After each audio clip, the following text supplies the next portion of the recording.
sekali, saya Mesya Marsa Besti bisa menyapa Anda kembali di Tribun Ambon hari ini, edisi 12 November 2024. Di mana sejumlah informasi terbaru dari Kota Ambon dan sekitarnya akan kami hadirkan untuk Anda. Kita mulai dengan berita pertama. Supir angkot demo soal tarif transportasi online dan penataan terminal Matika. Puluhan sopir angkot jurusan Nusanewe menggelar aksi demo di kantor Perhubungan Provinsi Maluku Selasa 12 November 2024. Pantauan tribunambon.com di lokasi sekitar pukul 12:30 siang, terlihat supir angkot memarkirkan kendaraan mereka di tepi jalan Dr. Malaiholo, tepatnya di depan gedung kantor Perhubungan Provinsi Maluku. Dalam aksi demo tersebut, tak satupun angkot yang beroperasi, mereka bahkan menghentikan angkot lainnya yang sempat mengangkut penumpang. Para siswa pun terlantar, sebagian memilih berjalan kaki dan naik ojek untuk sampai ke rumah. Kepada tribunambon.com, koordinator supir angkot jurusan Nusanewe, Vian Kuflat, berusia 34 tahun, mengungkapkan aksi mereka terkait penyesuaian tarif angkutan online. Dia meminta pemerintah untuk menetapkan tarif transportasi online berdasarkan pembagian wilayah sehingga ada rasa keadilan bagi para supir angkot. Selain itu, Tribuners mereka juga menyoalkan penataan kawasan terminal yang disebutnya amburadul, akibatnya banyak jalan rusak hingga kemacetan yang kerap terjadi. Menurutnya, supir angkot sudah puluhan tahun dirugikan dengan masalah tersebut, termasuk pedagang yang berjualan di dalam terminal. Terpisah dari itu, Tribuners, Kapolsek Nusanewe AKP Johan Anakota mengaku aksi ini dikawal ketat aparat guna memberikan rasa aman dan nyaman bagi seluruh elemen masyarakat, tak terkecuali para supir angkot yang menggelar aksi demo. Sebelumnya, Kapolsek Nusanewe telah mengimbau supir angkot untuk turut menjaga situasi yang kondusif sehingga dia berterima kasih atas kerjasama baik para supir angkot karena melangsungkan aksi dengan tertib.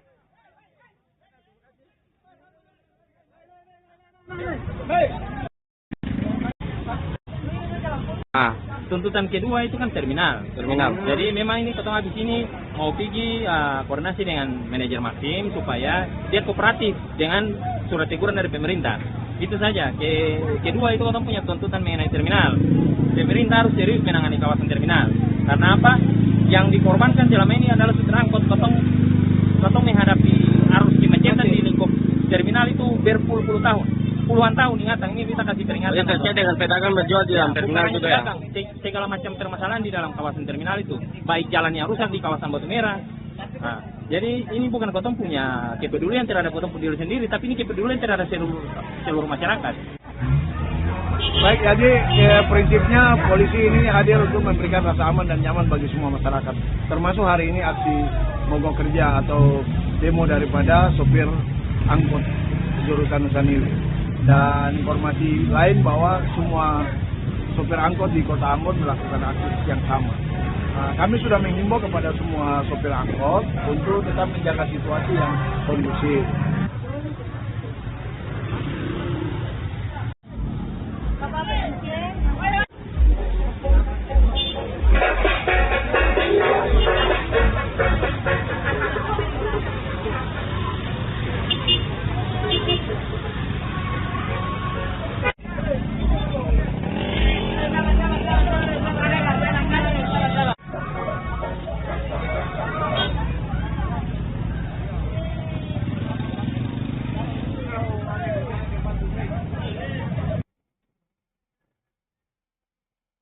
Tribuners, aksi sopir angkot di Ambon berlanjut di kantor Maxim tolak keberadaan transportasi online.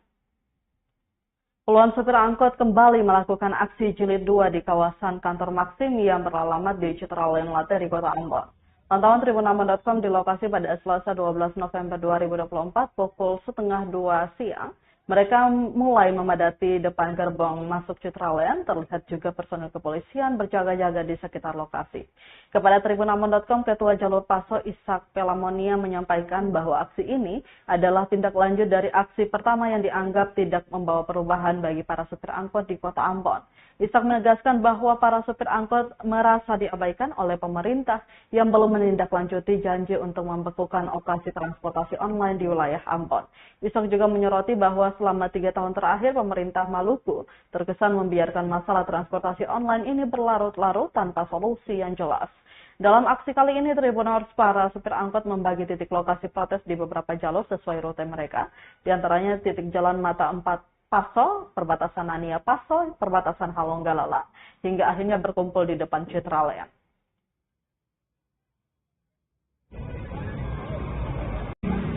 Dua hari dong, kasih waktu 2 hari untuk dong pengurusan proses ke dong punya kantor pusat terkait dengan dong suspend dong punya teman-teman punya angkutan-angkutan yang belum punya izin resmi. Jadi nanti 2 hari berikutnya dapat data kendaraan yang belum punya izin resmi itu di nonaktif atau di suspend dari pihak Maxim. Oh, jika hal itu yang terpenuhi oleh Maxim, bagaimana Bang? Maksudnya jika hal itu yang terpenuhi oleh Maxim, berarti pihak Maxim siap berhadapan langsung dengan teman-teman sopir angkut di jalan. Itu akan pasti dikerakan masalah di pasar hari ini. Dari memang kota berproses lama kakak. Dari dinas perhubungan provinsi, baku dapat sekda, baku dapat dinas provinsi, dinas perhubungan kota. Kota berproses dengan teman-teman di Maxim ini sudah lama. Jadi kita kira 2 hari itu kota ngasih waktu cukup untuk dong punya proses terkait dengan data kendaraan yang belum punya izin, lalu dong suspend. Kota cuma minta itu suspend sah. Kalau sudah punya izin, oke lah. Dikasih kesempatan untuk mencari. Oh iya, hal ini juga untuk kenyamanan bagi semua pihak ya, Bang. Iya. Supaya dong enak, kota juga sama-sama enak. Iya. Oke.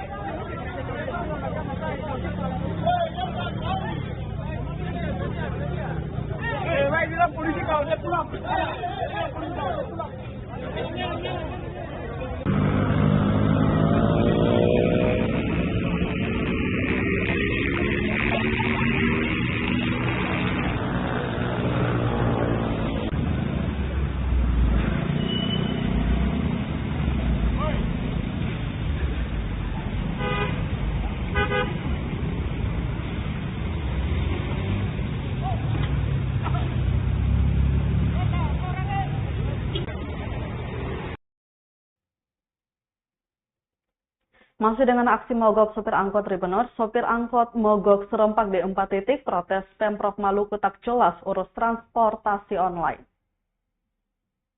Puluhan masa sopir angkot Kota Ambon kembali menggelar aksi mogok jilid 2 Selasa 12 November 2024. Aksi mogok yang berlangsung dari pagi tadi dijalankan pada 4 titik strategis di Kota Ambon. Keempat titik strategis itu berada di 4 kecamatan di Ambon, yakni titik kecamatan Nusaniwe meliputi wilayah pertigaan Batu Gantung, Waihaum hingga depan Masjid Al-Fatah, titik kecamatan Sirimau meliputi Karangpanjang atau Karpan, Batu Merah dan Tanah Tinggi, titik kecamatan Baguala meliputi ACC dan Paso, dan titik kecamatan Teluk Ambon, yakni di Bundaran Poka. Pantauan tribunambon.com pukul 3 sore untuk 1 titik di Baguala, para supir angkot mulai memadati kawasan Citraland Ambon. Terlihat juga personil kepolisian berjaga-jaga di sekitar lokasi. Menurut salah seorang supir angkot, Robi, saat ditemui tribunambon.com, mengatakan bahwa aksi yang dilakukan ini berlangsung dari pagi sekitar pukul 10 pagi hingga sore ini. Dirinya mengecam jika aksi mereka kali ini tidak mendapat hal yang memuaskan, maka pihaknya akan kembali melakukan aksi.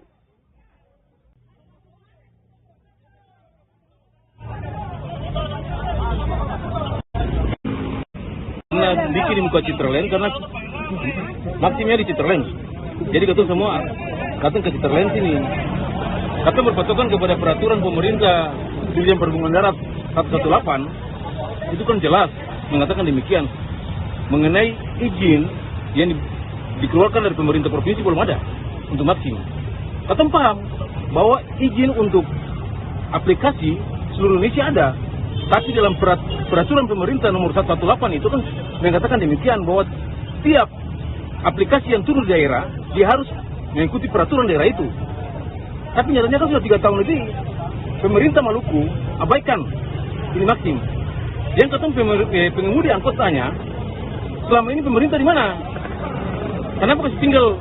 Hal ini sudah terjadi, sudah demo berulang-ulang, belum ada jawaban yang pasti.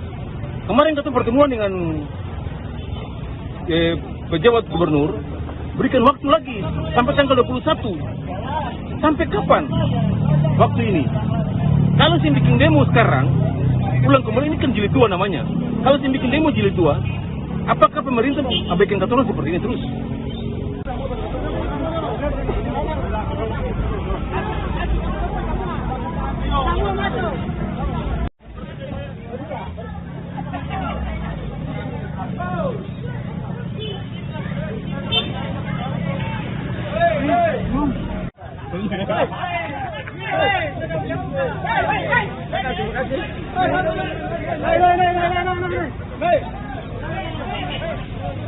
Jalan pantai.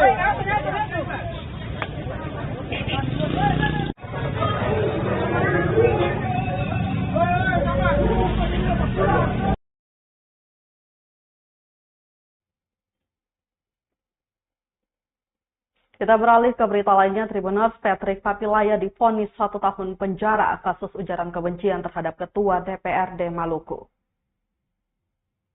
Majelis Hakim Pengadilan Negeri Ambon memvonis Patrick Papilaya divonis 1 tahun penjara.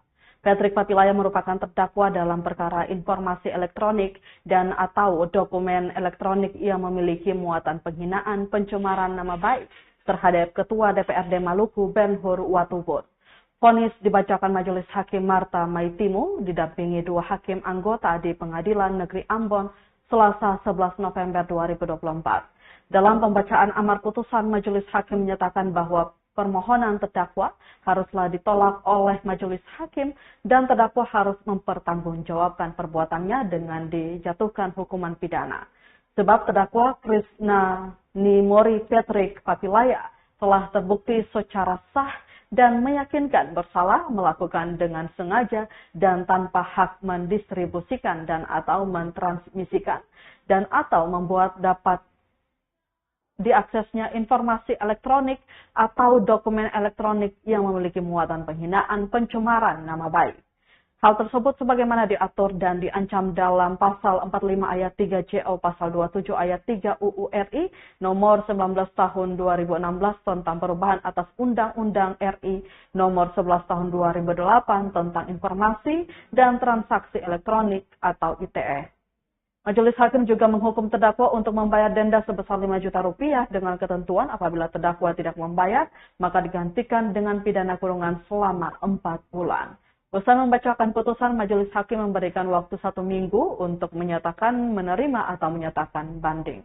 Sebelumnya, Jaksa Penuntut Umum Kejaksaan Negeri Ambon menuntut terdakwa dengan hukuman penjara 1 tahun dan 2 bulan. Diberitakan sebelumnya, Ketua DPRD Provinsi Maluku Ben-Hur Watubun resmi melaporkan akun TikTok @Patrick Papilaya ke Direktorat Reses Kriminal Khusus Polda Maluku Jumat 8 Desember 2023 lalu. Laporan tersebut Tribuners terkait dengan dugaan ujaran kebencian yang diunggah akun yang dimiliki oleh Patrick Papilaya, pegawai honorer di Biro Umum Setda Pemerintah Provinsi atau Pemprov Maluku. Video berdurasi 7 menit 10 detik itu tayang pada 4 Desember 2023. Dalam laporan itu, Watubun melalui kuasa hukum Laman melampirkan barang bukti berupa video pencemaran nama baik pada akun TikTok atas nama Patrick dan bukti screenshot akun TikTok Patrick. Ben-Hur mengatakan video tersebut sempat memantik emosi organisasi sosial dan kekerabatan. Beruntung pihaknya dapat meredam amarah warga tersebut. Dalam video tersebut juga Ben-Hur merasa Patrick melontarkan kata-kata yang tidak sepantasnya kepada pejabat publik.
Presentasi ASN terlibat narkoba jadi materi saling serang kedua paslon di debat Pilwako Tual 2024. Presentasi aparatur sipil negara atau ASN yang terlibat narkoba di lingkup pemerintahan Kota Tual menjadi materi saling serang antara kedua paslon wali kota dan wakil wali kota Tual pada debat pilkada kedua Senin 11 November 2024 malam. Pernyataan pengentasan penyakit masyarakat semula dikemukakan oleh pasangan calon wali kota nomor urut 1 Ahmad Yani Renwat kepada calon wali kota nomor urut 2 Muhammad Rum Ohirat. Mendengar pertanyaan dari Ahmad Yani Renwat, Muhammad Rum Ohirat langsung menjawab bahwasannya sebagai seorang kepala daerah tentu punya kewenangan dilihat dari presentasi. Menurutnya seperti apa yang ditanyakan paslon nomor urut 1 tadi terkait penyakit masyarakat yang harus sama-sama dibasmi. Ke depan akan dibangun kerjasama dengan pihak terkait, misalnya BNN, menanggapi pernyataan dari paslon nomor urut 2 Muhammad Rum Ohirat. Pasangan nomor urut 1 Ahmad Yani Renwat menilai itu merupakan bukti ketidakmampuan dalam melaksanakan tugas sebagai aparat penegak hukum. Dengan nada tinggi, pasangan nomor urut 2 Muhammad Rum Ohirat kembali menyatakan dengan keterlibatan ASN sebesar 65% dari sisi birokrasi tidak mampu. Debat kedua ini sempat berjalan panas dengan letupan kecil antara simpatisan usai aksi tuding-menuding mewarnai jalannya debat pilkada Tual. Namun dapat diselesaikan dengan baik oleh paslon, KPU, dan aparat keamanan setempat. Untuk diketahui Tribuners, pasangan calon wali kota nomor urut 1 Ahmad Yani Renwat merupakan mantan sekretaris daerah Kota Tual dan PJ Wali Kota Tual, sementara Muhammad Rum Ohirat merupakan mantan Kapolres Tual, juga mantan Kabid Humas Polda Maluku.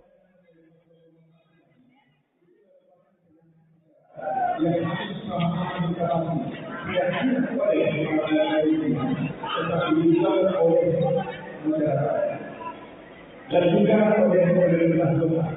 Ke depan kita akan membangun kerjasama. Dari Kota Tual kita ke Maluku Tenggara, harga kentang wortel hingga kol di Pasar Langgur Maluku stabil. Harga sejumlah komoditas sayur jenis umbi di Pasar Langgur Kabupaten Maluku Tenggara Malra terpantau stabil. Pada awal pekan, Selasa 12 November 2024, kentang dijual dengan harga Rp30.000 per kilo, wortel masih tetap di angka yang sama yakni Rp40.000 per kilo, sementara kol diproduksi petani lokal berada di harga Rp15.000 per kilo, buncis masih bertengger di harga Rp30.000 per kilo. Sementara untuk harga bumbu dapur untuk cabai rawit merah masih dijual dengan Rp40.000. Cabai keriting diproduksi lokal dibanderol Rp70.000 per kilo, untuk tomat lokal berada di posisi Rp25.000 per kilo. Bawang merah naik tipis Rp50.000 per kilo, sebelumnya dijual Rp40.000 per kilo, sementara bawang putih masih stabil di angka Rp40.000 per kilo. Salah satu pedagang di Pasar Langgur, Kakak Nona, mengatakan untuk wortel dan beberapa komoditas yang diambil dari luar jarang ada kenaikan harga. Menurutnya paling strategis sih kenaikan pada momen Hari Raya Besar Keagamaan, apalagi sudah mendekati bulan Desember.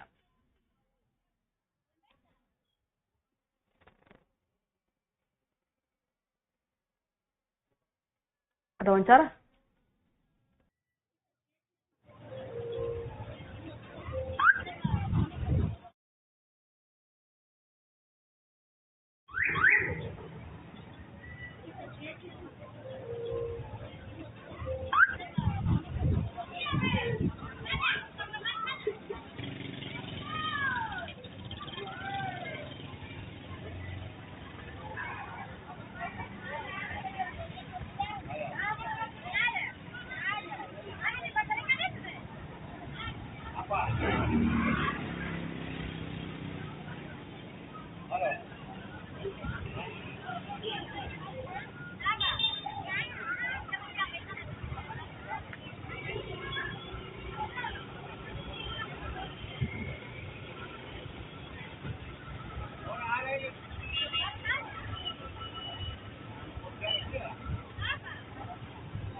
Kita ke berita terakhir, Tribuners, penanganan sampah semakin buruk, 9 penghargaan Adipura Kota Ambon tinggal kenangan. Total 9 kali penghargaan Adipura tak selaras dengan potret permasalahan sampah di Kota Ambon. Adipura merupakan sebuah penghargaan atas keberhasilan sebuah kota dalam kebersihan dan pengelolaan lingkungan. Program dari Kementerian Lingkungan Hidup dan Kehutanan tersebut bertujuan mendorong kepemimpinan dan komitmen pemerintah kabupaten kota, serta membangun partisipasi aktif seluruh lapisan masyarakat untuk berperan menyelaraskan pertumbuhan ekonomi hijau, fungsi sosial, dan fungsi ekologis dalam proses pembangunan dengan menerapkan prinsip tata kepemerintahan yang baik. Berdasarkan hasil pengamatan tribunambon.com selama beberapa pekan, tampak tumpukan sampah di sejumlah TPS tak diangkut, bahkan di beberapa lokasi seperti di kawasan Arbes Ahuru, Tanjakan 2000 Kebon Cengkeh, dan Pasar Mardika, tumpukan sampah berhari-hari tak diangkut. Potret sampah berserakan juga terlihat di jalanan protokol Kota Ambon. Kepada tribunambon.com, aktivis sekaligus peneliti mitigasi bencana dan lingkungan hidup Fekri Salim Hehanusa menyesalkan pengelolaan sampah oleh pemerintah Kota Ambon. Menurutnya, pemerintah tidak mampu beradaptasi akan peningkatan jumlah penduduk yang berbanding lurus dengan bertambahnya volume sampah. Hal itu menjadi masalah ketika strategis pengelolaan sampah tidak dijalankan secara optimal. Dijelaskan tempat penampungan sementara atau TPS sampah yang tersebar di beberapa titik perkotaan tak lagi memadai. Pembenahan infrastruktur pun tak dijalankan. Dia berharap pemerintah definitif yang baru nantinya bisa menggagas dan mewujudkan pengelolaan sampah secara maksimal. Tentunya Tribuners dengan menggandeng seluruh stakeholder termasuk komunitas pecinta alam, komunitas lingkungan, dan masyarakat.